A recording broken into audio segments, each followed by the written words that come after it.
जैसे ही कपड़ा हटाता है तो उसकी शक्ल काफी अजीब थी। कहता है कि अगर तुम्हारे इंसानों को कोई बचा सकता है तो वो सिर्फ मैं ही हूँ, तो इसीलिए मेरी बात सुन लो। फिल्म की शुरुआत होती है मॉस्को शहर के एक होटल को दिखाने से, जहाँ पर एक लड़का ओलेग अपनी नई दोस्त के साथ बातें कर रहा था। अपनी तारीफ करते हुए बता रहा था कि मैं एक आर्मी ऑफिसर हूँ, मेरे पास बहुत पैसा है। ये सुनकर उसकी दोस्त काफी मुतासिर होती है। ये कुछ वक्त और साथ गुजारती है और जल्द शादी करने का फैसला करती है। फिर एक जगह एक प्लेन अभी उड़ान भरता ही है कि तभी अचानक उसका इंजन काम करना बंद कर देता है। सभी लाइट्स बंद हो गई थी, जिसके बाद प्लेन भी सीधा आके जमीन पर गिरता है। यहाँ पता चलता है कि न सिर्फ ये प्लेन बल्कि पूरी दुनिया के हालात अचानक खराब हो गए हैं। बिजली से चलने वाली चीजों ने काम करना बंद कर दिया है। सारी लाइट्स धीरे धीरे करके बंद हो जाती है और पूरी दुनिया ब्लैकआउट हो जाती है। मतलब लाइट ना होने से अंधेरा छा गया। लेकिन पूरी दुनिया में अभी भी कुछ जगह ऐसी थी जहाँ पर बिजली मौजूद थी, जिनमें एक मॉस्को शहर भी था। मॉस्को शहर में टीवी पर चल रही खबरों में बताया जाता है कि हमारा राब्ता पूरी दुनिया से कट गया है। किसी को भी कुछ पता नहीं चल रहा था कि शहर के बाहर के हालात कैसे हैं, और न ही बाहर वालों को पता था कि उनके शहर में अभी बिजली है। ओलेग भी खबर देख रहा था। उसे लगता है कि शायद ये टेररिस्ट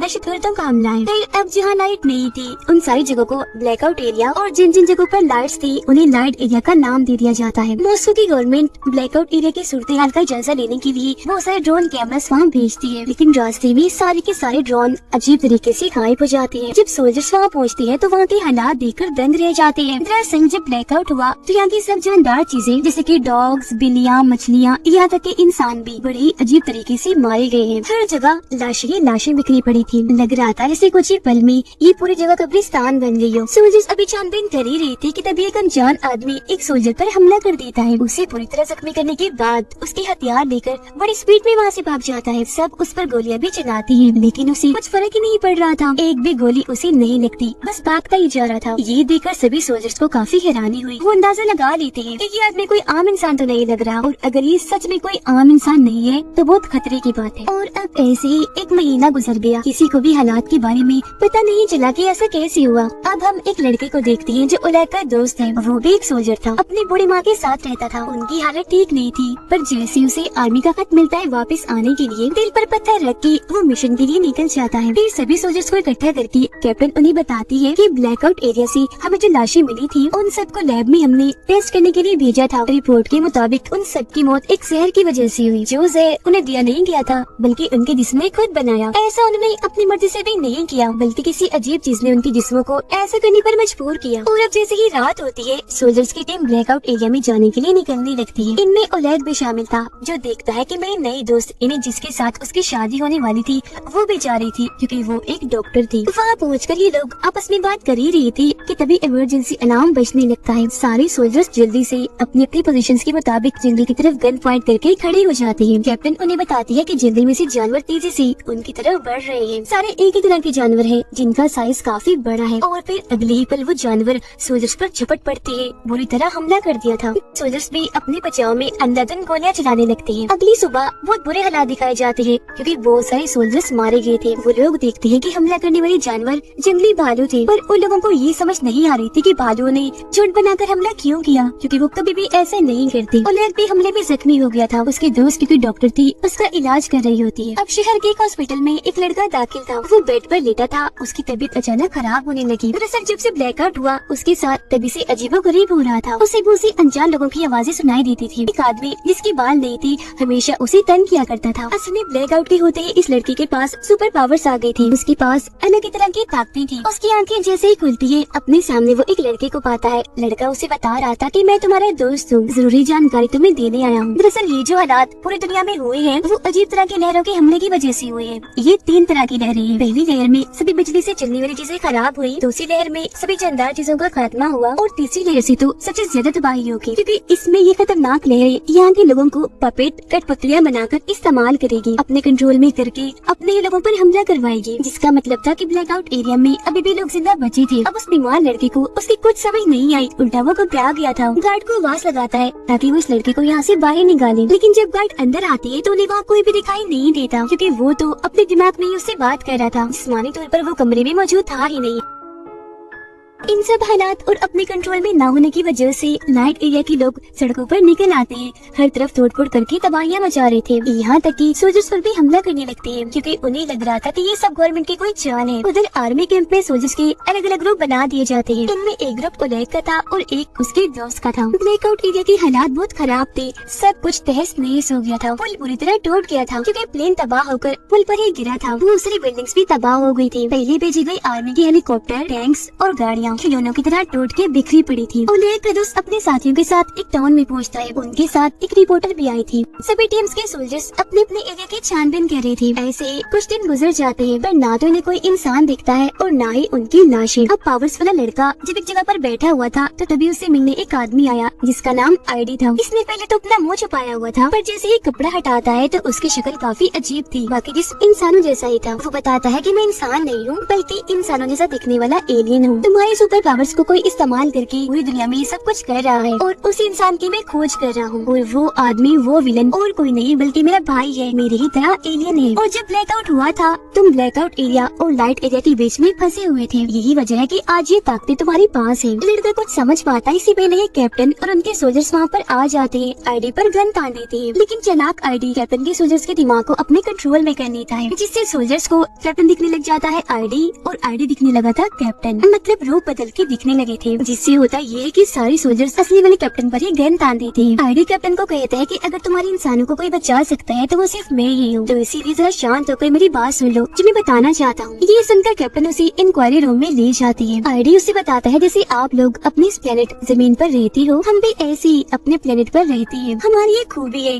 काफी साल गुजर जाने पर भी हम बूढ़े नहीं होते और न ही मरते जब तक कि कोई हमें मार न दे। जल्दी हमारे प्लेनेट का सूरज तबाह होने वाला है, इसीलिए अब हमें एक नए प्लेनेट की तलाश है। और क्योंकि तुम्हारे प्लेनेट को चुना गया इसलिए मुझे और मेरे भाई को यहाँ भेजा गया ताकि हमारे बाकी लोगों को यहाँ लाने के लिए हम जमीन को अच्छे से तैयार कर दें। सबसे बड़ी बात, जमीन पर सभी पुरानी चीजें जैसे कि पिरामिड जैसी चीजें 2 लाख साल पहले हम एलियंस ने ही बनाई थी। और हाँ, मैं अच्छा हूँ, मेरा भाई बुरा है, वो आप सबको खत्म करना चाहता है लेकिन मैं नहीं चाहता कि वो ऐसा करे, मैं उसे रोकना चाहता हूँ। अगले 48 घंटों में हमारी काफी बड़ी स्पेसशिप जमीन पर आने वाली है और उससे पहले मेरा भाई ब्लैकआउट एरिया के इंसानों को पपेट यानी कठपुतली के तौर पर इस्तेमाल करेगा तो मैं लोगों का खात्मा करने के लिए। यानी उस लड़के ने तीसरी लहर की जो बात बताई थी वो सच थी और वो लहर आईडी का भाई ही बना रहा था। कैप्टन उसकी सारी बातें सुन तो लेती है और उसे यकीन नहीं होता। दूसरी तरफ ओलेग के दोस्त की टीम को अपने एरिया में एक जख्मी बच्चा दिखता है जो बहुत ही अजीब बर्ताव कर रहा था, गुस्से वाला। ये लोग उसकी मदद करते हैं, सवाल जवाब करने लगते हैं जानकारी देने के लिए, लेकिन तभी बच्चा एक सोल्जर की गर्दन में चाकू घुसाकर बहुत बुरी तरह उसे मार डालता है और हद से ज्यादा गुस्से में आकर कंट्रोल से बाहर हो गया था, जो देखकर ना चाहते हुए भी ओलेग के दोस्त को बच्चे को गोली से मारकर उड़ाना ही पड़ता है। ये देखकर रिपोर्टर काफी घबरा गई। अब जैसे ही रात होती है, ब्लैकआउट एरिया की वो सारे पपेट जो आईडी के भाई के इशारों पर नाच रहे थे सोल्जर्स की सभी टीम्स पर हमला कर देते हैं। सोल्जर्स भी अपने बचाव में उन पर अंधाधुंध गोलियां चलाते हैं। पपेट्स की तरफ से भी लगातार हमला हो रहा था तो दोनों साइड से एक काफी बड़ी जंग छिड़ जाती है। ओलेग के दोस्त के बहुत सारे लोग मारे गए थे। मदद के लिए वो आर्मी कैंप की तरफ गन चलाता है। उसके अलावा सोल्जर्स के 2 और ग्रुप ने फ्लेयर गन चलाई, जो देखकर आर्मी कैंप वाले बेचारे परेशान हो जाते हैं कि अब हम किसकी मदद को जाएं। इस सारी सूरत हाल के बारे में जैसे कैप्टन को बताया जाता है उसे यकीन हो जाता है कि आईडी सच बोल रहा है क्योंकि उसकी बातें सच साबित हो रही थी। कैप्टन के पास और कोई रास्ता नहीं था तो आईडी की मदद लेने के लिए वो राजी हो जाती है।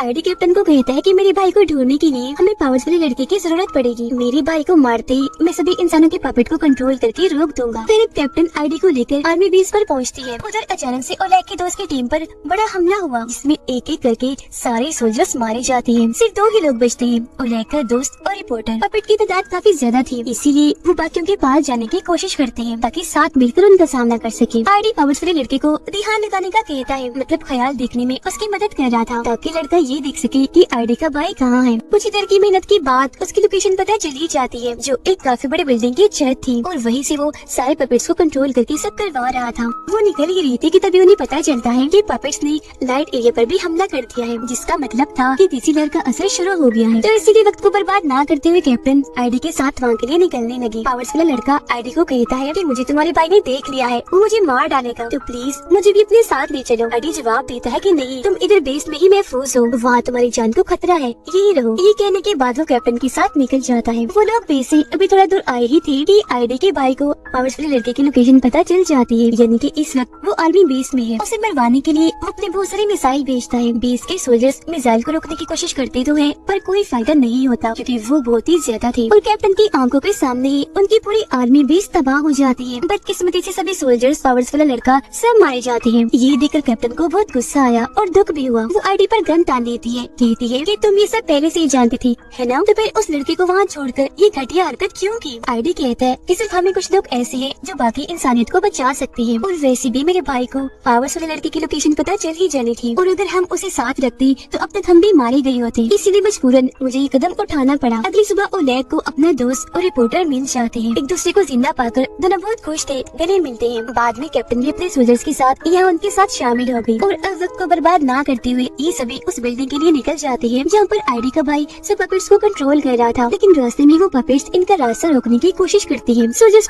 उनकी जान की परवाह ना करते हुए टैंक से उन्हें मारते हुए कुचलते हुए आगे बढ़ते जा रही थी। वो भी इन पर हमला कर देते हैं और इनके बीच काफी बड़ी जंग छिड़ जाती है। कुछ पपेट्स तो अपने ऊपर बॉम्ब बांधकर सोल्जर्स पर गिर रहे थे ताकि अपने साथ साथ उन्हें भी उड़ा दे, पर सोल्जर्स बड़ी मुश्किल से उनसे बचते बचाते बिल्डिंग तक पहुँच जाते हैं। आईडी कुछ सोल्जर्स को लेकर बिल्डिंग की छत पर जाने लगता है, जबकि बहुत सारे सोल्जर्स नीचे ही रुक गए थे पपेट्स का मुकाबला करने के लिए। जिसके बाद आखिरकार ओलेग के दोस्त और आईडी का सामना उसके भाई से हो ही जाता है। ओलेग का दोस्त आईडी के भाई पर हमला करने के लिए आगे बढ़ता है, पर वो एक ही झटके में उठाकर उसे दूर फेंक देता है। फिर आईडी जाता है अपने भाई का सामना करने के लिए। दोनों भाइयों के बीच जबरदस्त लड़ाई शुरू हो जाती है। दोनों ही कम नहीं थे, एक दूसरे से बढ़कर ही थे, बराबर टक्कर दे रहे थे। मुक्के मारने से उनके हाथों से चिंगारियां निकल रही थी। दोनों ही बहुत ताकतवर हैं। नीचे ओलेग और बाकी सोल्जर्स को पपेट को रोकने में काफी मुश्किल हो रही थी क्योंकि उनकी तादाद करोड़ों में थी। वो खत्म हो ही नहीं रही थी। पपेट्स इतने चालाक थे कि तेल से भरी हुई ट्रक को लेकर उन पर हमला कर देती है, जिससे काफी बड़ा धमाका हो जाता है। कुछ को छोड़कर अब सारे ये सोल्जर्स मारे जाते हैं। मुश्किल से ये बस 5 ही बचे थे और अब इनको ही पपेट्स का सामना करना था। ओलेग और बाकी सोल्जर्स भी बिल्डिंग के ऊपर जाने लगते हैं। पपेट्स भी अपने लीडर यानी आईडी के भाई का साथ देने के लिए तेजी से उस बिल्डिंग की तरफ आ रहे थे। पपेट्स यहाँ आते उससे पहले ही आईडी जोर से अपने भाई को मुक्का मारता है। आईडी अपने भाई के सीने से उसका दिल ही निकाल लेता है, जो जाहिर है एलियन होने की वजह से डिवाइस की तरह का था। फिर वो दिल में एक बॉम्ब लगा देता है। जैसे उसका दिल तबाह होता है, उसके भाई की भी मौत हो जाती है। अपने भाई को मारने के बाद आईडी को सभी पपेट्स का कंट्रोल मिल गया था। एक ही झटके में वो उन सबको मार गिराता है।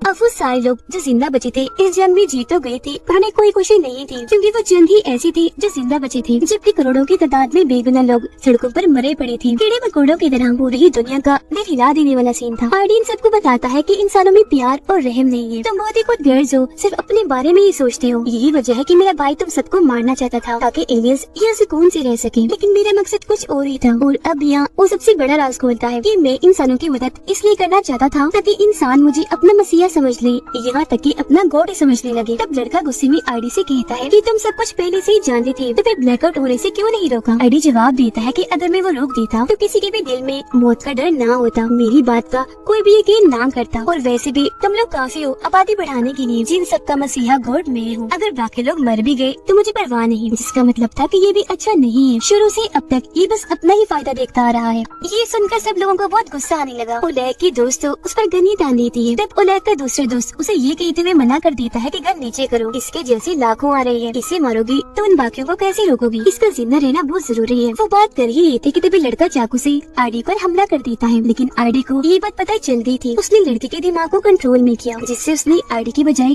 कैप्टन को चाकू मार दिया और इस तरह से वो भी मारी गई, क्योंकि यहाँ भी उसने अपना रूप बदलने वाला जादू किया था। ओलेग को काफी गुस्सा आ गया। वो आईडी को मारने के लिए जैसे आगे बढ़ता है, उसका दोस्त ऐसा करने से मना कर देता है। दोनों की बहस हो गई, जो बढ़ती बढ़ती लड़ाई तक चली जाती है। ओलेग का दोस्त उसे मार ही देता कि रिपोर्टर गन लेकर ओलेग के दोस्त पर चलाकर उसे जख्मी कर देती है। अब ओलेग का दिमाग खराब करने के लिए आईडी उसके डर के कई रूपों में बढ़ जाता है, पर लड़का जानता था कि आईडी का असली रूप कौन सा है। उसकी असली रूप को लेकर वो बिल्डिंग से कूद जाता है और इस तरह से उसके साथ साथ आईडी की भी मौत हो जाती है। और अब ये 4 लोग ही जिंदा बचे थे जो आने वाले एलियंस का मुकाबला करेंगे। कुछ ही देर में एलियन की स्पेसशिप यहाँ आ जाती है, जो बहुत ही बड़ी थी। शिप का दरवाजा खुलता है पर अंदर से कोई नहीं आता, तो अब ये लोग ही अंदर अंदर चले जाते हैं। अंदर जाने पर इन्हें एलियंस के लाखों चेम्बर्स दिखते हैं, जिनमें सभी एलियंस सो रहे थे। और तभी अचानक सभी चेम्बर्स में लाइट जलने लगी और अजीब तरह का लिक्विड हिलने लगता है, जिससे एलियंस होश में आने लगते हैं। डॉक्टर बताते हैं कि ये लिक्विड जरूर उनका ऑक्सीजन है, इसीलिए उनके जागने से पहले ओलेग गोली से सबको मारने लगता है। लेकिन उनके पास टाइम कम था और गोलियां भी नहीं थी, इसलिए दिमाग लगाकर ऑक्सीजन के मेन पाइप को ही